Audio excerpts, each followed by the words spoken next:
मौलाना तारक जमील जो पाकिस्तान के एक जाने माने मजहबी स्कॉलर हैं, उन्होंने एक दफा 1996 का एक दिलचस्प वाकया बयान किया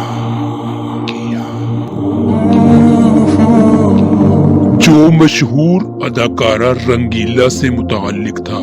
मौलाना फरमाते हैं कि एक दफा 1996 में दावत के सिलसिले में एक जगह मौजूद थे जहां अदाकार रंगीला बयान के इख्तिताम पर रोना शुरू हो गए।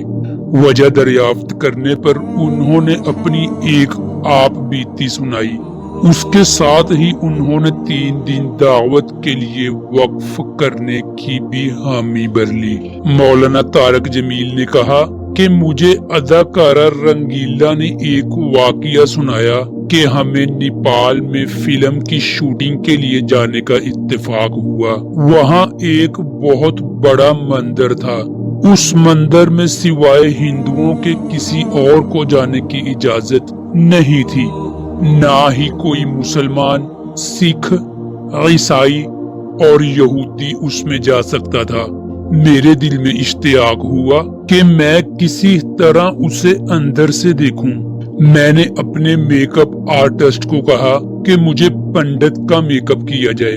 मैंने 2 पीली चादरें खरीदी और पंडित का मुकम्मल रूप धार कर मैं मंदिर में पहुंच गया। वहां मेरा शायान शान जे महाराज के इस्तकबाल किया गया और मेरे लिए नागरे लगे। मैं बड़ा खुश हुआ कि चलो मंदिर भी देख लिया और लोग मेरे कदम भी छूने लगे। जब मैं लोगों के दरमियान में से होता हुआ अंदर पहुंचा तो एक मंजर देखकर हैरान रह गया कि सोने की एक गाय के सामने लोग सजदा कर रहे हैं। अब मैं पूरी तरह फंस चुका था कि मेरी बारी है। मैं सजदा करूंगा तो ईमान से जाऊंगा और सजदा नहीं करूंगा तो ये लोग मुझे जान से मार देंगे।